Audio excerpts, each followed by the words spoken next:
দর্শক আমন্ত্রণ ২৪ ঘন্টায় প্রেজেন্টেড বাই আকিজ সানশাইন। এই অনুষ্ঠানে সচরাচর আমরা কথা বলে থাকি রাজনীতির নানা দিক নিয়ে এবং দিনের উল্লেখযোগ্য ঘটনাপ্রবাহ নিয়ে। আপনারা জানেন ৮ আগস্ট অন্তর্বর্তী সরকারের ১ বছর পূর্তি হলো এবং তারপরেও অনেক হিসাব নিকাশ, অনেক প্রত্যাশা প্রাপ্তির নানা সমীকরণ বিভিন্ন শ্রেণী পেশার মানুষ যেরকম মিলাচ্ছেন, একই সঙ্গে সংস্কার, বিচার এবং আসন্ন যে নির্বাচন, সেই নির্বাচনের প্রস্তুতি প্রক্রিয়া নিয়েও নানা প্রশ্ন, সমালোচনা, এমনকি সন্তুষ্টিরও খানিকটা জায়গা বোধ করে তৈরি হয়েছে। সেসব নিয়ে কথা বলবো আমরা। আপনার সঙ্গে আছেন মাহফুজ মিশু, আমার সঙ্গে স্টুডিওতে আছেন কবি, চিন্তক ও প্রাবন্ধিক জনাব ফরাদ মজার। ফরাদ ভাই, স্বাগত আপনাকে, অনেক ধন্যবাদ আমাদের সময় দেওয়ার জন্য। আছেন ডাক্তার সাখাওয়াত হোসেন সায়ন্ত, তিনি সাধারণ সম্পাদক জি9-এর। ডাক্তার সায়ন্ত, আপনাকে অনেক ধন্যবাদ ও কৃতজ্ঞতা। ফরাদ ভাই, আপনাকে আলোচনা শুরু করি। প্রফেসর ইউনূসের সরকারের একটা বছর চলে গেল, ৩৬৮ দিন আজকে। যে প্রত্যাশা নিয়ে এই সরকার যাত্রা শুরু করেছিল, প্রত্যাশাটা আসলে গণ অভ্যুত্থানের ছিল, আরো ৩ দিন আগে যেটি হয়েছিল, সেই প্রত্যাশা প্রাপ্তির হিসাব যদি ফরাদ মজারকে মিলাতে বলা হয়, আপনি কি বলবেন? প্রত্যাশার কত শতাংশ আসলে মিটলো এখন পর্যন্ত? আপনি আমাকে চিন্তক বলেছেন, আমি সেখান থেকে যদি কথা বলি, সাধারণত যদি আমি দূরের দিকে তাকাই এবং ইতিহাসের জায়গা থেকে তাকাই, তাহলে একটা হলো যে আপনার একটা ইতিবাচক পরিবর্তন তো হয়েছে, কোনো সন্দেহ নেই। ইতিবাচক পরিবর্তনটা কি?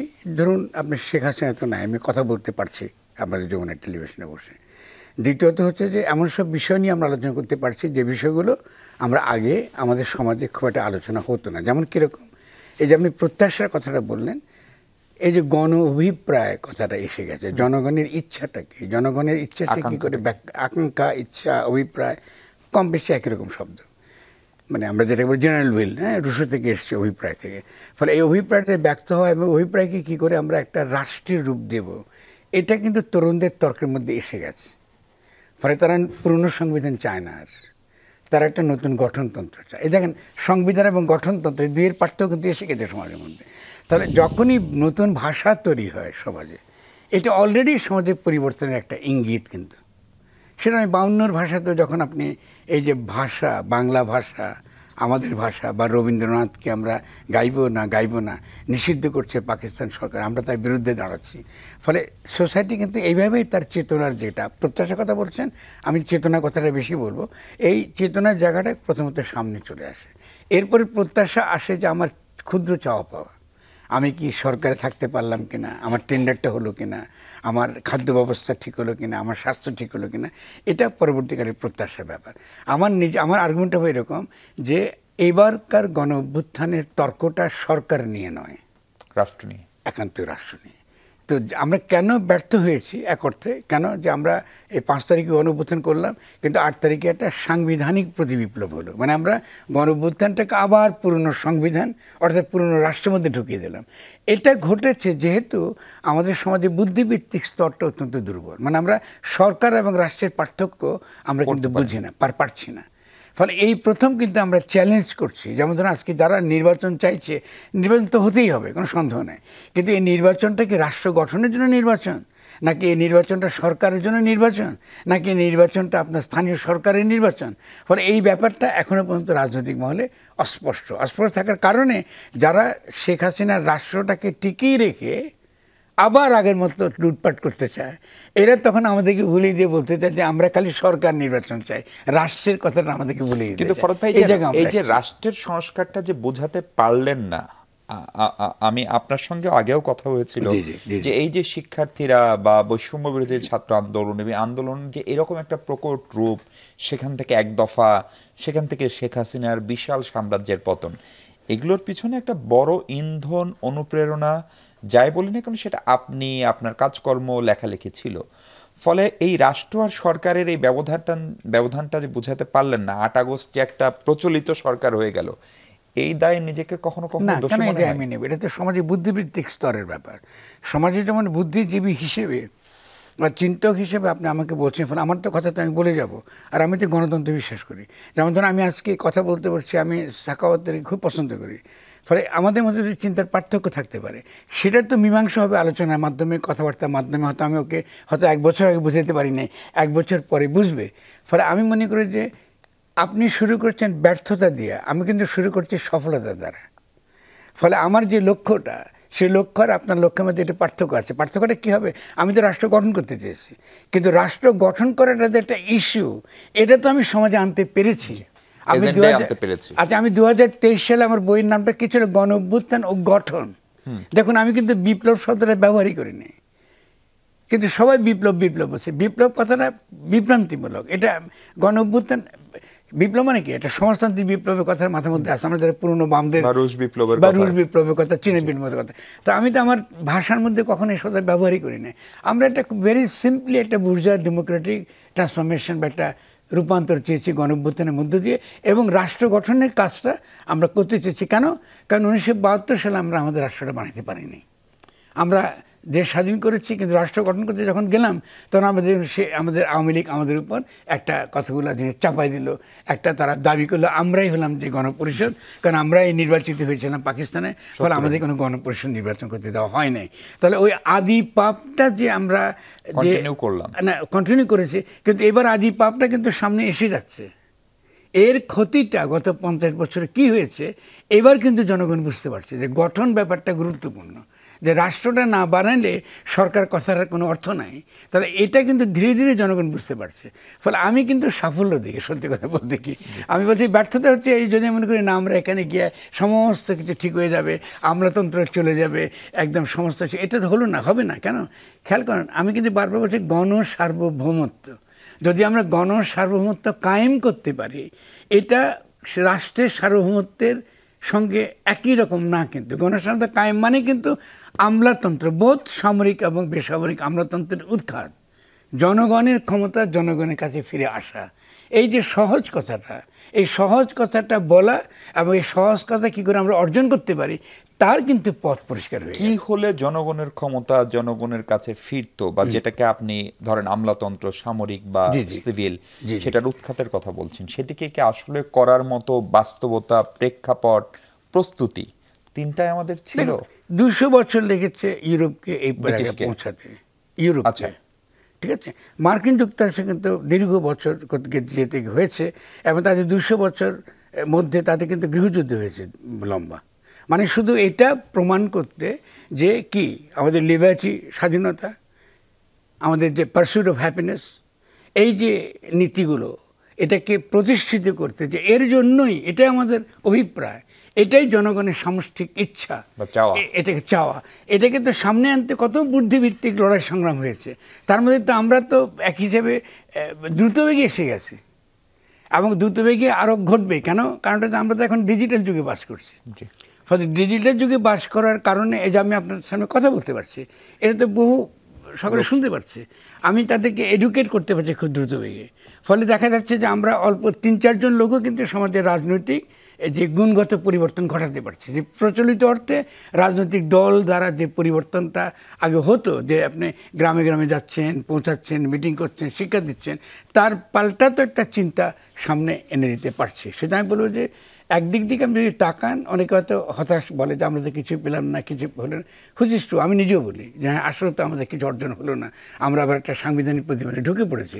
কিন্তু খুব ঠান্ডা মাথায় চিন্তা করলে আমি কিন্তু দেখি যে ইতিবাচক কিন্তু একটা অনেকগুলো ঘটনা ঘটে গেছে। জি, ডক্টর সাখাওয়াত হোসেন সায়ন্ত, ফরহাদ মজারের পরে কথা বলা বিপদ এই অর্থে যে উনি একটা মোহবিষ্ট করে ফেলেন, আমরা অনেকে সেটা হয়ে যায়। ফলে ফরহাদ ভাই যেভাবে বলছেন, 1 বছরের সরকারের সফলতার সময় সবচেয়ে বড় জায়গায় গণ অভ্যুত্থানের যে এই রাষ্ট্র এবং সরকার যে আলাদা, সেই চিন্তাটা পাবলিক পারসেপশনে, জনমনে উদয় হয়েছে। আপনিও তেমনটা মনে করেন কিনা সেটা একটা জায়গা, এবং রাষ্ট্রের সঙ্গে সুশাসনের একটা সম্পর্ক থাকে, এবং আমাদের এই রাষ্ট্রটা যে জায়গায় এসছিল সেটার পেছনে আপনি আগেও বহুবার বলেছেন যে আমরা একটা গণতান্ত্রিক প্রক্রিয়াকে নষ্ট করে ফেলেছিলাম। সেই জায়গা থেকে আপনার মূল্যায়ন কি 1 বছরে? আপনাকে ধন্যবাদ। এবং ফরহাদ ভাই সঙ্গে আছেন আমার গুরুজন, যেটা আপনি বলছিলেন যে ফরহাদ ভাইয়ের কথার ফলে কথা বলা একটু কঠিন এই জন্য যে তার দ্বারা আমরা কিছুটা প্রভাবিত হয়ে যাই। আমি ব্যক্তিগতভাবে 3 দশক 3.5 দশক আগের থেকেই তার দ্বারা প্রভাবিত একজন। তো তারপরও মতের ভিন্নতা থাকবে, দুজন মানুষ যেহেতু আলাদা, এবং 2 জন মানুষের মত প্রকাশ করা এবং সেটাকে রেসপেক্ট করাটার যে কালচার, ওইটাই আমরা চেয়েছিলাম এত বছর ধরে। এখন সেই হিসেবে ধরেন ফরহাদ ভাই যেটা বলছে আমার ওই রকম, যে খুব বেশি হতাশা যে অনেকে ছড়াচ্ছে সেরকম হতাশ হবার মতো ঘটনা ঘটেনি, কিন্তু আশাবাদী যে অনেক হয়েছিলাম আমরা সেখানে হোঁচট খেয়েছি।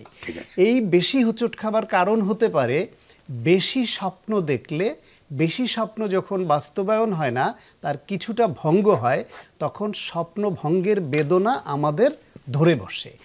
আমরা মূলত ওই বেশি স্বপ্ন দেখছিলাম বলে এখন স্বপ্নভঙ্গের বেদনাটা টের পাচ্ছি।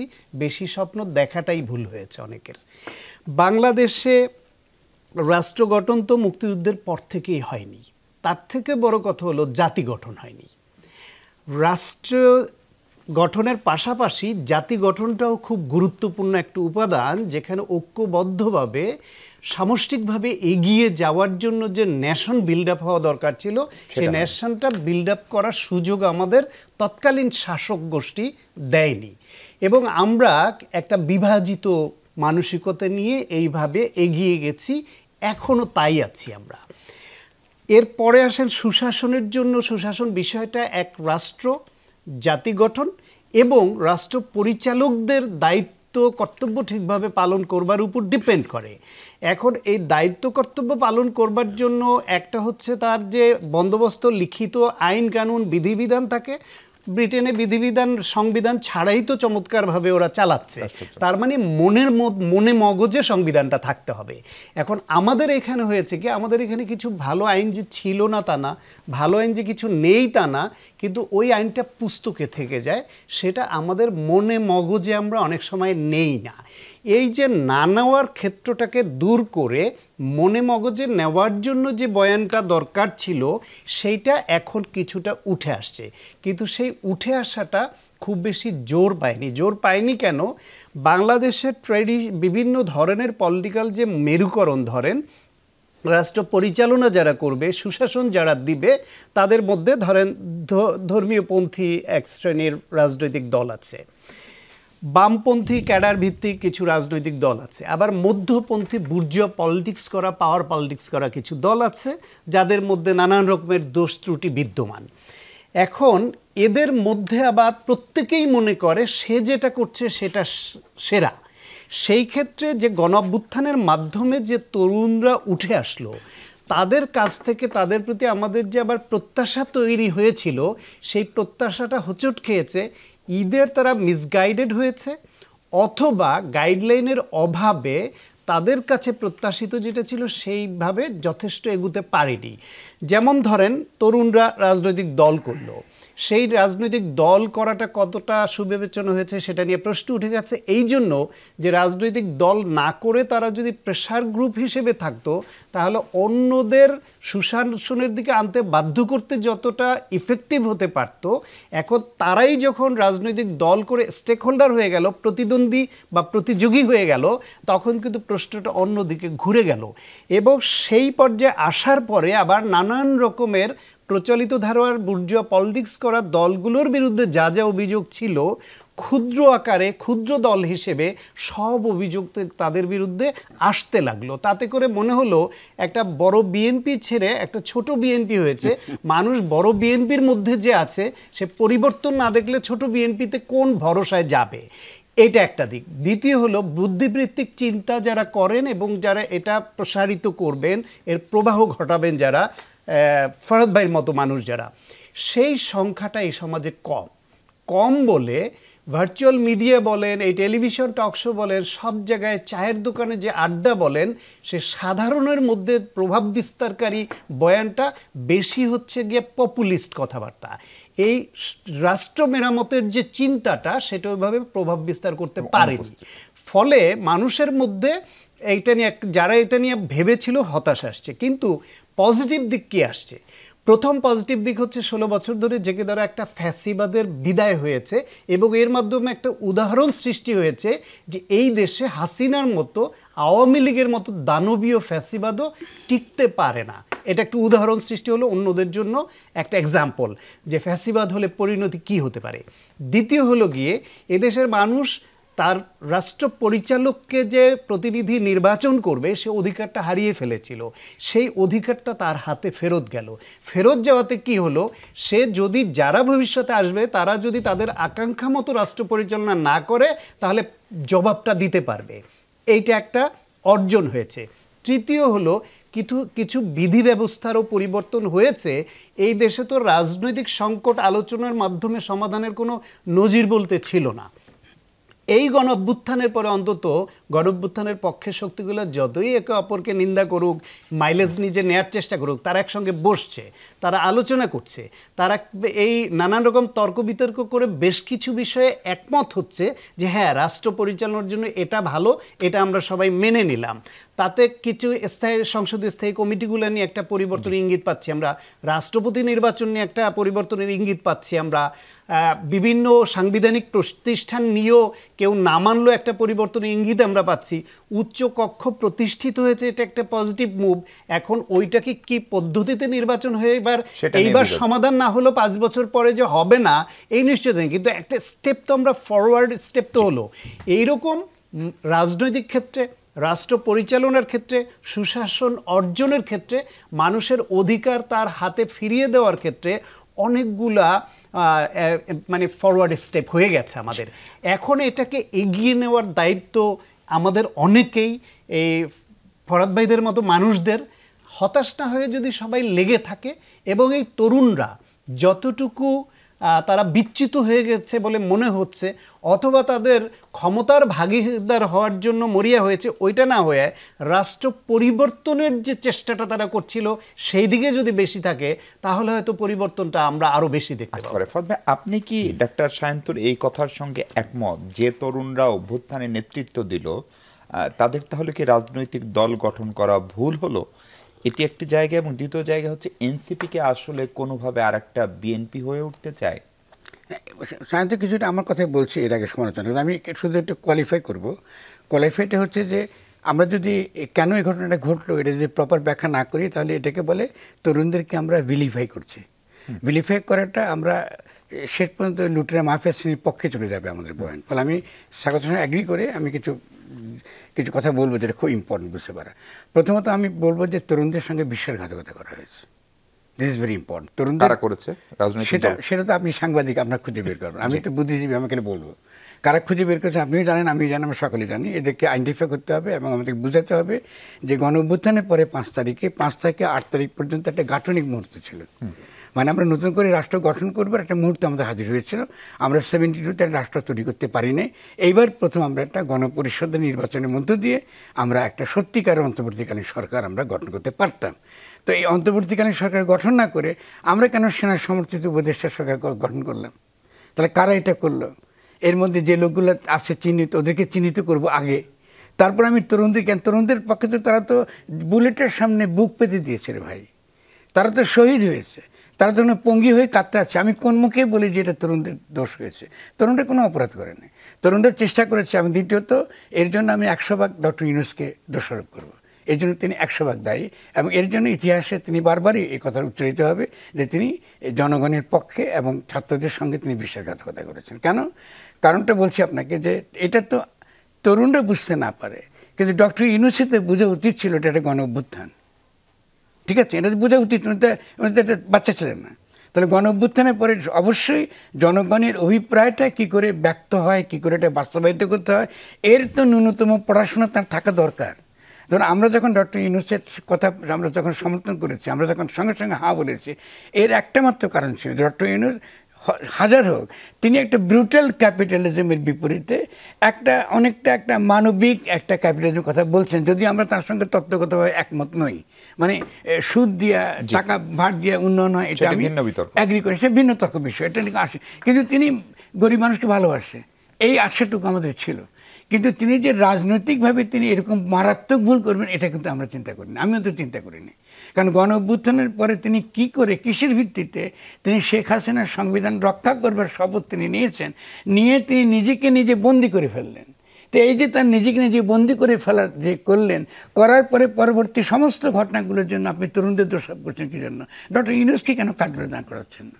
বা তার সঙ্গে করে অন্যান্য যারা বসে এটাতে একত্রিত করলো যেসব কুশীলবরা, তাদেরকে কিন্তু আমরা দোষারোপ করছি না। ফলে তরুণদের সামনে কী হাজির ছিল দেখুন, তরুণরা কিন্তু বারবারই কিন্তু জুলাই ঘোষণাপত্র দিতে চেষ্টা করেছে। তারা বলছে আমাদের জুলাই ঘোষণা, উনি দিতে দেন নাই। প্রথমত জুলাই ঘোষণাপত্র দেবার কোনো নৈতিক রাজনৈতিক আইনি অধিকার একটা ডক্টর ইউনূসের নাই, কিন্তু তারপরে তিনি কিন্তু একটা জুলাই ঘোষণা দিলেন কদিন আগে বৃষ্টিতে দাঁড়িয়ে। এই তিনি তো বৈধ নন, তিনি তো গণ অভ্যুত্থানের নায়ক নন, তিনি তো গণ অভ্যুত্থান করেন নাই, তিনি একটা শেখ হাসিনার সরকারে আছেন। এটা আরেকটা সরকার, কিন্তু শেখ হাসিনার সংবিধানের অধীনে গঠিত একটা সরকার। তো শেখ হাসিনার সংবিধানের অধীনে গঠিত একটা সরকার কি করে গণ অভ্যুত্থানের আপনার ঘোষণাপত্র দেয়? এটা তো একটা অ্যাবসার্ড একটা কনসেপ্ট। তাহলে এই বুদ্ধি উনাকে কে দিল? তার তো দরকার নাই। উপদেষ্টা পরিষদ উনি এটা তো ঘোষণাপত্র পরিষদ আলোচিত হয় নাই, এটা তো একটা ফ্যাক্ট। রাজনৈতিক দলগুলো তাহলে আমরা তো কেউ জানি না। আচ্ছা, আপনি রাজনৈতিক দলগুলোর সঙ্গে আমরা তো দেখে বলতেছি যে রাজনৈতিক দলগুলো এটার মধ্যে ছিল, যেহেতু দেখা গেল যে আপনার পলিটিক্যাল পার্টি বিএনপি সাংঘাতিক খুশি হয়ে এটার পক্ষে কথাবার্তা বলতেছে, জামাতের একটুখানি রিজার্ভেশন আছে, ফলে ডেফিনেটলি তিনি বিএনপিকে খুশি করার জন্য এই কাজটা করেছেন। তো বিএনপিকে তিনি কেন খুশি করলেন, বিএনপিকে সন্তুষ্ট করাটা কেন এত জরুরি হয়ে পড়লো, এটা তো তিনি ব্যাখ্যা দেবেন, আমি তো এটা ব্যাখ্যা দিতে পারবো না। ডক্টর শাহিন, ফরহাদ ভাই বলছেন বিএনপিকে খুশি করার জন্য প্রফেসর ইউনূস এই কাজটা করলেন। অনেকেই বলছেন, এমনকি জামাতের নেতারাও বলছেন লন্ডন বৈঠকের পরে যে সময় ইলেকশনের সেই সময় নির্বাচন হবে। এর মধ্যে আবার তারেক সাহেব আজকে বললেন দেশ যাতে গণতান্ত্রিক অবস্থায় ফিরে আসতে না পারে সেজন্য ষড়যন্ত্র চলছে। এখন প্রফেসর ইউনূস আসলে কোন দিকে যাবেন, এই ষড়যন্ত্রটা কে করছে, কিভাবে করছে, সেই প্রশ্নের উত্তর শুনবো ডাক্তার সাখাওয়াত হোসেন শান্তর কাছে। তার আগে দর্শক ছোট্ট একটা বিরতি নিই। দর্শক আরেকবার স্বাগত 24 ঘন্টা। আমরা কথা বলছি আমাদের সঙ্গে ডাক্তার সাখাওয়াত হোসেন শান্ত। শান্ত ভাই, পুরো দোষ শিক্ষার্থীদের বা নতুন দলের রাষ্ট্র নিয়ে যে পরিণতি, সেটার জন্য ফরহাদ মজার প্রফেসর ইউনূসকে দোষারোপ করছেন এবং খানিকটা দোষ তিনি বিএনপির দিকেও দিচ্ছেন। কিন্তু বিএনপির প্রধান নেতা জনাব তারেক রহমানের সঙ্গে কথা বলে একটা নির্বাচনের সময়ক্ষণ নির্ধারিত হলো, সেটা নিয়েও অন্য কোনো রাজনৈতিক দলের আপত্তি আছে। এই বাস্তবতায় তারেক রহমান সাহেব আবার বলছেন দেশ যাতে গণতান্ত্রিক অবস্থায় ফিরে আসতে না পারে তার জন্য ষড়যন্ত্র হচ্ছে। এখন প্রফেসর ইউনূস কোন দিকে যাবেন এবং ষড়যন্ত্রটা আসলে কে করে, কেন করে, কিভাবে করে? না দেখেন, প্রথমত বলি যে ফরহাদ ভাই যেটা বলছেন তরুণদের দোষারোপ করা ঠিক হবে না, আমিও মনে করি তরুণদের দোষারোপ না, তরুণদের কিছু কর্মকাণ্ডের সমালোচনা তো হবেই, সে অধিকার সবার আছে। আর তরুণদের আমরা দোষারোপ করব না, কারণ ফরহাদ ভাই নিজেও তরুণ, একটু বেশি বয়সী তরুণ, আমি নিজেও তরুণ, তার থেকে একটু কম বয়সী তরুণ, সুতরাং আমরা তারুণ্যের পক্ষে, তরুণদের পক্ষে। সেই জন্য তারুণ্যকে নষ্ট করবার মতো ওই সমালোচনায় আমরা যাব না, ট্রু।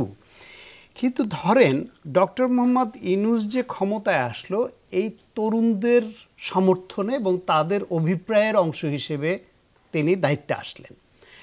আসার পরে এই তরুণরা যখন উপলব্ধি করলো যে ডক্টর মোহাম্মদ ইউনূস তাদের যে চাওয়া সেই মতো এই সরকারটা চলছে না, তো এই সরকারের কিন্তু আইনি বৈধতা নাই, তাদের বৈধতা মূলত হচ্ছে পিপলস উইল, এবং এই পিপলস উইলের কেন্দ্রবিন্দুতে এই তরুণরা যারা ডক্টর মোহাম্মদ ইউনূসের প্রাথমিক নিয়োগদাতা। এখন এই নিয়োগদাতারা যাকে নিয়োগ দিল তার প্রতি যদি তাদের উইলটা প্রত্যাহার করে নেয়, তাহলে কিন্তু যার আইনি বৈধতা নাই তার এই পাবলিক উইল বা পিপলস উইলের যে বিষয়টা সেটাও থাকে না, সে বৈধতার সংকটে কিন্তু পড়ে যায়। তাহলে এই যে ডক্টর মোহাম্মদ ইউনূস যে টিকে আছেন এই তরুণদের সমর্থন নিয়ে, সেইটাও কিন্তু অস্বীকার করার সুযোগ নাই।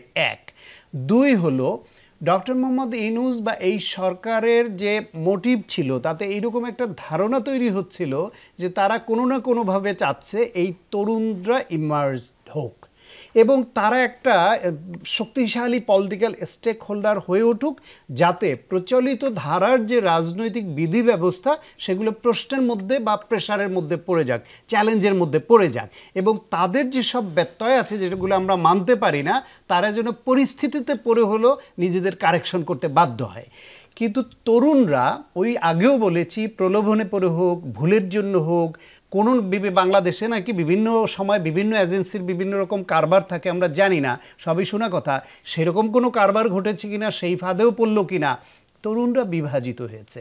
তারা তাদের যে লক্ষ্যচ্যুত হয়েছে সেই দায়টা শুধুমাত্র যে বিভাজিত করলো তার উপর নাই দেয়া এই তরুণদেরও কিছুটা নিতে হবে এই জন্য, কারণ এখনো কারেকশনের সময় আছে।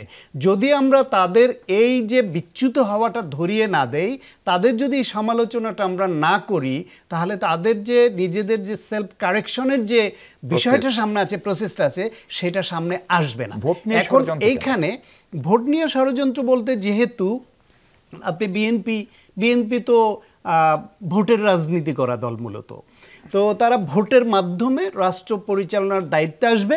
দায়িত্বে এসে যাদের গুডউইল আছে তারা চায় যে দেশের জন্য, মানুষের জন্য কাজ করবে, আর যাদের ইলমোটিভ আছে তারা চায় এর মাধ্যমে কিছু কামাই করবে বা তাদের নিজেদের আখের গোছাবে। এই তো যেভাবে আপনি যারে যেই ভাবে দেখেন, মানে রাষ্ট্র পরিচালনার দায়িত্বে আসতে হবে তাদের।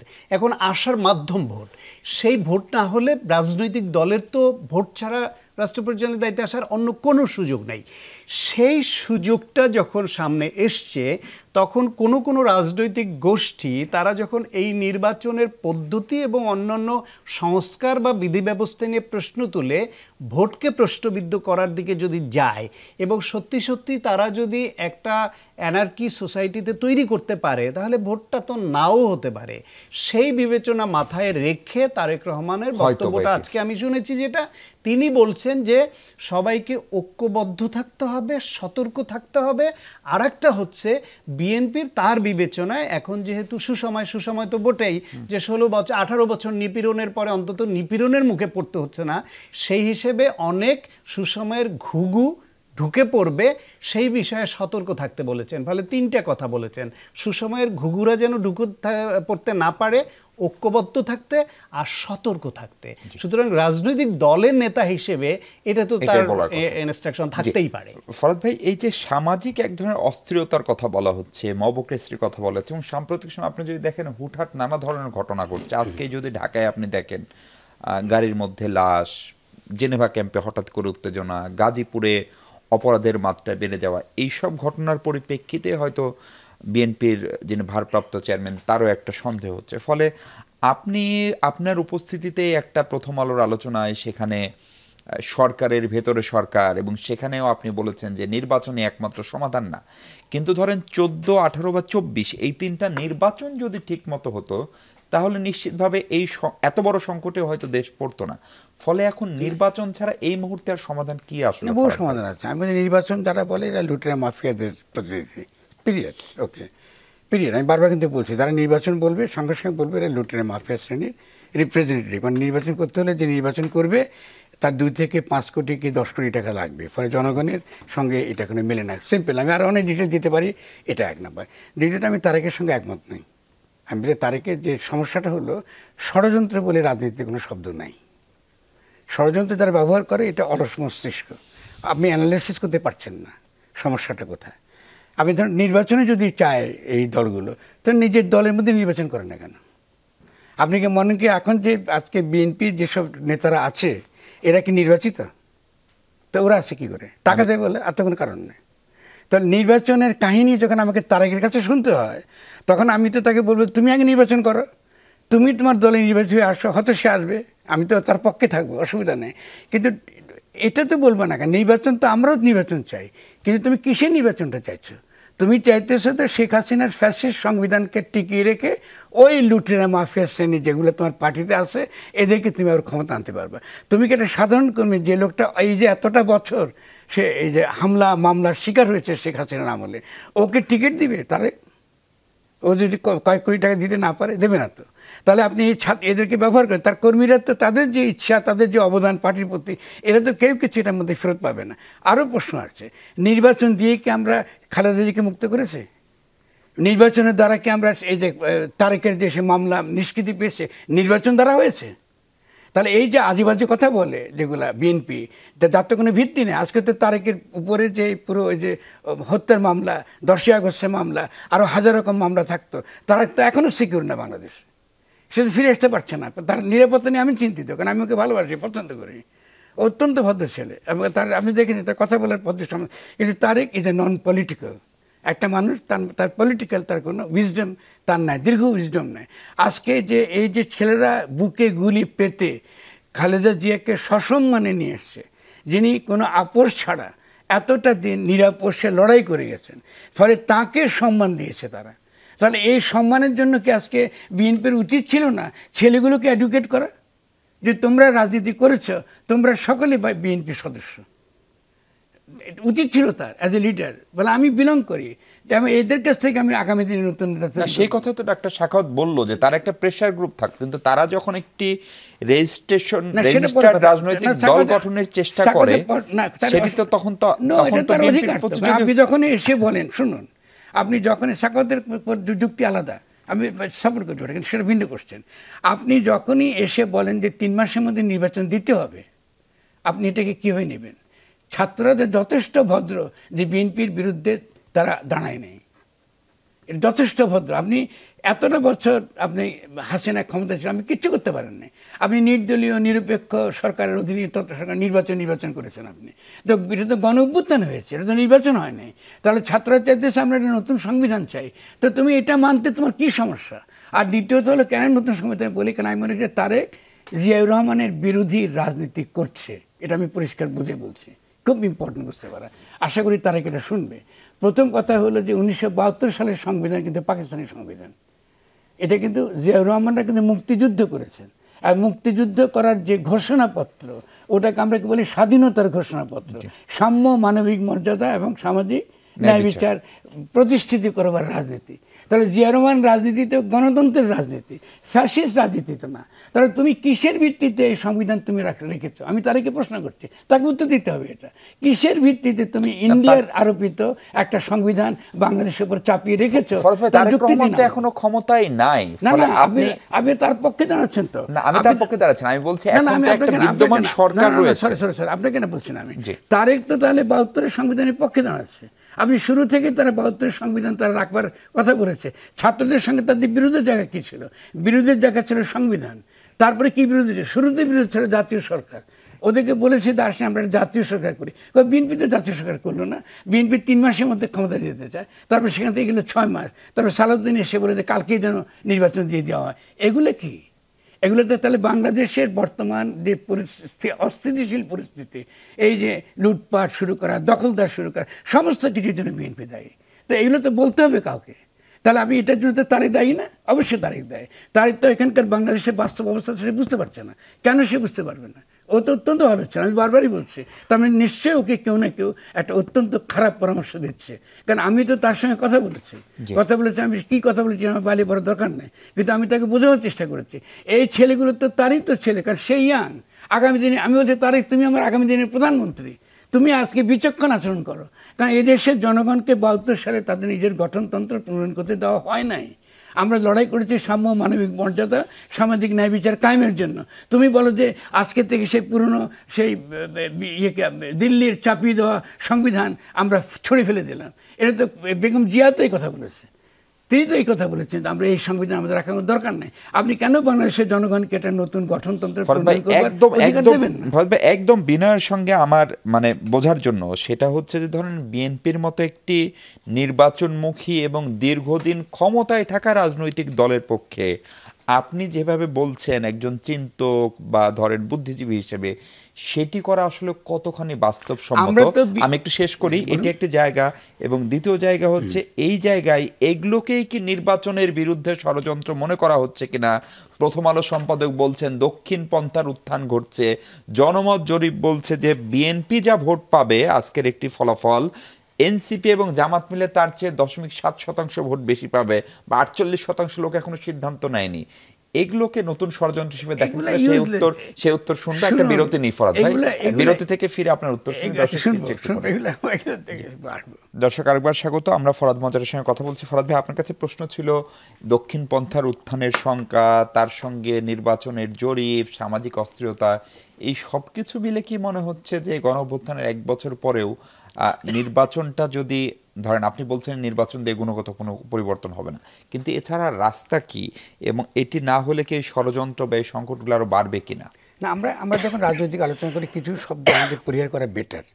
তাই ফলে কেন একটা যেমন ষড়যন্ত্র, তারপরে আপনার দক্ষিণ পন্থা, এগুলোর ভালো শব্দ না, ক্যাটাগরি না।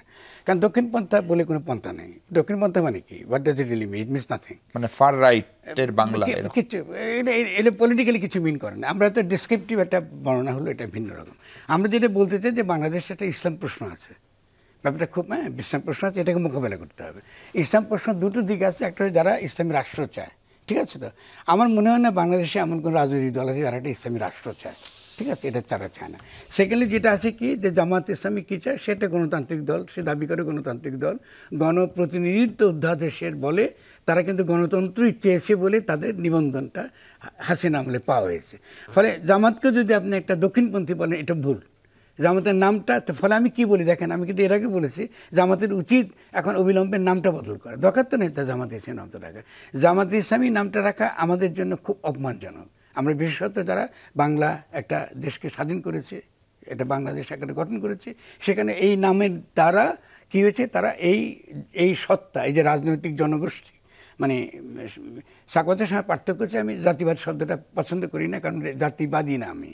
ফলে একটা পলিটিক্যাল, মানে আমি বুঝতে পারছি সে কী বলছে, আমরা একটা পলিটিক্যাল কমিউনিটি আকারে গ্রো করছি, সেখানের মধ্যে ডেফিনেটলি আমরা এমন একটা পন্থা চাই না যে পন্থাটা আমাদেরকে রাজনৈতিক জনগোষ্ঠী আকারে গড়ে তুলবার ক্ষেত্রে এটা একটা বিপদ হয়ে দাঁড়ায়, এক নাম্বার। এবং যারা এই রাজনৈতিক জনগোষ্ঠী হিসেবে গড়ে তোলার ক্ষেত্রে বিরোধী, সে বিরোধিতার প্রতীক হলো জামাত শব্দটা।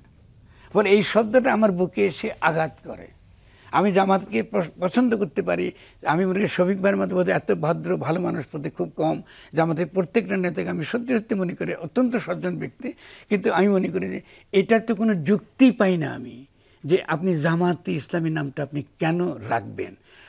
আপনি যদি রাখেন তার মানে হচ্ছে আপনি এই যে আমরা এই 47-এর পরে এবং 52-এর পরে 71-এর পরে যে একটা জনগোষ্ঠী যে গড়ে উঠছি, আপনি যে তার শত্রু আকারে নিজেকে হাজির করছেন। আর 2 নম্বর যুক্তি হচ্ছে জামাতি ইসলামী যদি থাকে তাহলে আওয়ামী লীগও থাকবে, মানে বাঙালি জাতিবাদও থাকবে, ধর্মীয় জাতিবাদ থাকলে বাঙালি জাতিবাদও থাকবে। ফলে সেই কারণে আমরা মনে করি আমাদেরকে জনগোষ্ঠী আকারে চিন্তা করতে হবে। তার মানেটা কি, এই দেখেন আজকে আমরা কথা বলছি, আমি আর সাক্ষাৎ একমত নই, কিন্তু আমরা কিন্তু একই রাষ্ট্রে বাস করতে হবে এবং তার অধিকার আছে আমাকে সমালোচনা করা, আমার অধিকার আছে আমার কথা বলার, আমরা কথা বলবো, তর্ক করবো। End of the day we belong to same political community. তার মানে আমাদের কিছু কমন কিছু ইন্টারেস্ট আছে, ইকোনমি, আমাদের এনভায়রনমেন্টস, আমাদের ইকোলজি, আমাদের কর্মসংস্থান, আমাদের কী বলে ট্রেড, বহু কিছু আছে যেটা কমন, যেটা আমাকে এফেক্ট করে, ওকে এফেক্ট করে। ফলে তথাকথিত মতবাদী তর্কটা, এই তর্কের যুগটা শেষ হয়ে গেছে। আমরা এখন বাস করছি পুঁজিতান্ত্রিক গোলকায়নের মধ্যে। পুঁজিতান্ত্রিক গোলকায়নে আমাদের প্রধান লক্ষ্য হতে হবে কত দ্রুত বেগে আমরা অর্থনৈতিকভাবে বিকশিত হই। ইম্পেরিয়ালিজম কি করে? ইম্পেরিয়ালিজম সাকাতকে হাজির করে জামাতি আকারে, আমাকে হাজির করে বাম আকারে, এবারে আমরা খালি মারপিট লাগাতে থাকি সারাক্ষণ। এই যে মতবাদী রাজনীতিটা, এটা ভয়ঙ্কর বাংলাদেশের জন্য। এটা একান্তই বাইরে থেকে এটা প্রমোট করা। যদি বাংলাদেশে ইসলাম একটা প্রবলেম হয়ে থাকে তো লেটস টক অ্যাবাউট ইট। আমরা তো এর আগে আমি একটা বই লিখেছি মোকাবিলা। কার্ল মার্কসের বইয়ের মধ্যে তো ইসলাম বিরোধিতা নাই, কার্ল মার্কসের বইয়ের মধ্যে ধর্ম বিরোধিতা নাই, লেনিনের কোনো বইয়ের মধ্যে তো খ্রিস্টানিটির বিরুদ্ধে নিন্দাবন্ধ নাই। তাহলে বাংলাদেশে থাকবে কি জন্য? তাহলে ইসলামের তো কিছু চিন্তা ভাবনা থাকতে পারে। ধরুন আপনি 71-এর ঘোষণা দেখেন না, সাম্য, মানবিক মর্যাদা, এগুলো কি ইসলামী নীতি না? আমরা তো ইসলামিক রাষ্ট্র গঠন করার তো ঘোষণা দিয়ে ফেলছি 71-এ। আপনি আর কি ইসলাম আনবেন? সাম্য চাইতেছি, আমি মানবিক মর্যাদা চাইতেছি, সামাজিক ন্যায় বিচার চাইতেছি, আপনি আর কি ইসলাম আনবেন না বলেন, আমাকে বুঝে বলেন। এর চেয়ে বড় ইসলাম আর কী হতে পারে? তিনি তো দিয়ে দিচ্ছি, বাংলাদেশ গঠিত হইতেছে এই 3টা নীতির ভিত্তিতে। তাহলে ইসলামী দল থাকবে কেন বাংলাদেশে? দরকারটা কী? আমি বলি শিওর, আপনি ইসলামটা আমার ধর্ম থাকবে, ইসলাম আমার কালচার থাকবে। আমি একটা ফিলোসফিতে খুবই ইন্টারেস্টেড। ইসলামী ধর্মতত্ত্বের মধ্যে যে দার্শনিক যে চিন্তা, পাশ্চাত্য কী করে মোকাবেলা করব, বাইরের শক্তি কেন যেন আমাদের আধিপত্য বিস্তার করতে না পারে, আমাদের যারা নামাজ কালাম পড়েন, আকিদা আছে, আকিদা যেন ঠিক থাকে, এটা যেমন রক্ষা করব, তেমনি আমার তো সঙ্গীত আছে, কালচার আছে, আর্ট আছে, পেন্টিং আছে। কেউ যদি বলে যে মাজারগুলো খারাপ, গিয়ে মাজার ভাঙতে যায়, তো ওদের মাজা ভেঙে দেওয়া উচিত না আমাদের, যারা এটা করে। এটাকে আমরা করছি না। আমরা দেখেন একদিকে কিন্তু আমরা ইসলামকে তার যে যোগ্য যে মহিমা, এটাকে সম্মান দিচ্ছি না, অন্যদিকে ইসলামের নামে একটা ইহুদিবাদী বা আপনার ধরুন বাইরের শক্তির দ্বারা, হিন্দুত্ববাদীর দ্বারা প্ররোচিত হয়ে একটা দল গিয়ে মাজার ভাঙতেছে। আর আমরা তাকে একটা পর একটা মাথা ভেঙে দিচ্ছি, এবং প্রচার চলছে যে ইসলামী গান গাওয়া হারাম।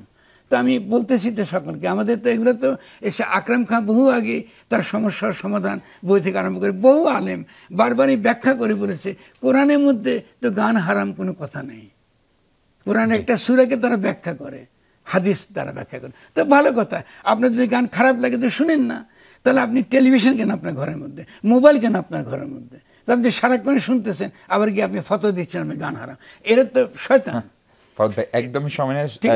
শাকাত ভাই, আপনার কাছে প্রশ্ন হচ্ছে, এর আগের অংশে এখনকার যে সমস্ত সংকট, বিশেষ করে আগামীর সংকটে বর্তমান তার একটা বড় দায়ী ফরহাদ ভাই বিএনপি এবং বিশেষ করে বিএনপির প্রধান নেতা তাদের দিকে দিতে চান, বড় নেতা বলেই হয়তো, এবং সেই প্রসঙ্গে আপনার কোনো কিছু অ্যাড করার আছে কিনা? না, প্রথমত হলো যে বিএনপি দায় নেবার মতো ওই পজিশনে আছে, সুতরাং বিএনপি ছাড়া এই দেশে আর কোনো রাজনৈতিক শক্তি নাই যাদের উপর দায়টা দেওয়া যায়, বাংলাদেশে নাই। সেই হিসেবে এটা একটা। আর একটা হচ্ছে ফরহাদ ভাইয়ের দৃষ্টিভঙ্গি, তার বিশ্লেষণ, এবং এতক্ষণ যে কথা বললেন তার ফিলোসফিক এবং কালচারাল যেই বর্ণনা, আন্ডারস্ট্যান্ডিংটা, এবং যেটা তিনি বললেন, এর বেশিরভাগের সঙ্গে আমি একমত, এবং বিশেষ দ্বিমতের সুযোগ আমি দেখি না। কিন্তু প্রয়োগিক ক্ষেত্রে কিছু জায়গায় আমি একটু আমার দ্বিমতের জায়গাটা বলি, সেটা হলো নির্বাচন নিয়ে। ধরেন শুধু বিএনপি চাচ্ছে বলে দেশে একটা নির্বাচন দরকার, নট দ্যাট। অন্য কোনো রাজনৈতিক দল বা কোনো গোষ্ঠী চাচ্ছে বলে নির্বাচন দরকার, সেটাও না। নির্বাচনটা দরকার এই সরকারের ব্যর্থতার জন্য, তাদের ব্যর্থতার জন্য এদেশে মানুষের কর্মসংস্থান তৈরি হচ্ছে না, বিনিয়োগ হচ্ছে না অন্তর্বর্তীকালীন সরকার বলে, এদেশে আইন শৃঙ্খলা তারা রক্ষা করতে পারছে না, এদেশের রাজনৈতিক কালচার পুনর্গঠনে পজিটিভ কোনো ভূমিকা তারা রাখতে পারছে না, গণ অভ্যুত্থানের পক্ষের শক্তিগুলোর মধ্যে যে বিভেদ মাথাচাড়া দিয়ে উঠছে, সেখানে অভিভাবক সুলভ যে আচরণটা দিয়ে এটাকে সংযত রাখা দরকার ছিল, সেটাও তারা পারছে না। ফলে এই দেশে ভবিষ্যতে স্থিতিশীলতা আনবার জন্য, বিনিয়োগের জন্য, কর্মসংস্থানের জন্য, অর্থনৈতিকভাবে এগিয়ে নেবার জন্য যেই সক্ষমতা এই সরকার দেখাতে পারেনি বা কোনো লক্ষণও আমরা দেখছি না, সেই অনিশ্চয়তা থেকে বেরিয়ে আসবার জন্য নির্বাচন ছাড়া অন্য কোনো পথ এই মুহূর্তে অন্তত আছে বলে মনে হয় না। এটা যদি 1 বছর আগে ফরহাদ ভাই যে ন্যারেটিভ দাঁড় করাচ্ছিলেন সেটা শুনে ওইভাবে প্রশাসনিক কাঠামো তৈরি হতো, ওইভাবে নতুন করে পুলিশিং ব্যবস্থা হতো, নতুন নেওয়া হতো, আর্মির উপরে ডিপেন্ড করতে না হতো, যেটা আগেও বলছিলেন যে নির্বাচন হবে কি করে, আইন শৃঙ্খলা রক্ষা রাখবার জন্য পুলিশ, একটা ফ্যাসিবাদী ব্যবস্থায় 16 বছর যে পুলিশ ছিল, তারা এই গণঅভ্যুত্থানের মাধ্যমে পুলিশ পালিয়ে গেছে, যারা আছে তারা মনে ফ্যাসিবাদ ধারণ করে প্রকাশ্যে কোনো মতে চাকরি টিকিয়ে রাখছে, তাদের দ্বারা আপনি কিসের নির্বাচন, কী দেশের আইন শৃঙ্খলা? তাহলে 1 বছরের মধ্যে স্বল্পমেয়াদী ট্রেনিং দিয়ে বাংলাদেশি গণঅভ্যুত্থানের পক্ষের শক্তির মধ্য থেকে আপনি যদি এখানে ফোর্স সংখ্যা বাড়াতেন এবং মানবিক পুলিশিং আপনি ট্রেনিং দিতেন, তাহলে একটা ভিন্ন ব্যবস্থা হতে পারতো। এখন আপনি নির্বাচন করতে গেলে এখন না দিয়ে 1 বছর 2 বছর পরে গেলে কি হবে? আপনি যদি কোনো ব্যবস্থা না নেন এবং সেই ব্যবস্থা 1 বছর ধরে এই সরকার না নেওয়াতে ওই সন্দেহের উদ্রেক তো করতে পারে যে এটা নির্বাচনটাকে পেছানোর জন্য শুধুমাত্র যা যা দরকার ছিল করেনি। পেশাজীবী রাজনীতিতে যে সংস্কার দরকার ছিল, বাংলাদেশের মতো পেশাজীবী রাজনীতি দলীয় রাজনীতি কোথায় হয় বাংলাদেশে? করেছে কিছু। ছাত্র রাজনীতি নিয়ে যে সংস্কার দরকার ছিল করেছে কিছু। যেখানে যেখানে আমাদের দরকার, যেটা আপনার রাজনীতি শেখার স্কুল, সেখানে তারা মনোযোগ দেয়নি। তারা যেই সব জায়গায় মনোযোগ দিয়েছে অপ্রয়োজনীয়ভাবে, অবধারিতভাবে, কালেকটিভলি তাদের ফেইলরের কারণে এখন নির্বাচন ছাড়া অন্য কোনো উপায় আছে বলে আমার মনে আসে না। জি, অনেক ধন্যবাদ ডাক্তার শাকাওয়াত হোসেন শান্ত, ধন্যবাদ কবি ফরহাদ মজার। দর্শক শান্তটা শেষ করে এখানে 20 সেকেন্ড যদি। আচ্ছা, 20 সেকেন্ড হলে প্রথমত নির্বাচনটা কিছু এটা অ্যাবস্ট্রাক্ট, মানে সায়েন্সের সঙ্গে আমি ডিসএগ্রি করি, ওটা একদম 100% ডিসএগ্রি করি। গণপরিষদ নির্বাচন আলাদা, সরকার নির্বাচন আলাদা। আমরা যেটা বিরোধিতা করি সেটা সরকার নির্বাচনের দ্বারা, আর এই পরিস্থিতিকে, পুরো ব্যবস্থাকে টিকিয়ে রাখা, এটা আরও অস্থিতিশীল বাড়াবে, আরও অস্থিতিশীল। অনেক ধন্যবাদ ফরহাদ মজার। দর্শক, এই ছিল আলোচনা। ভালো থাকবেন সবাই। অনেক ধন্যবাদ সঙ্গে থাকার জন্য।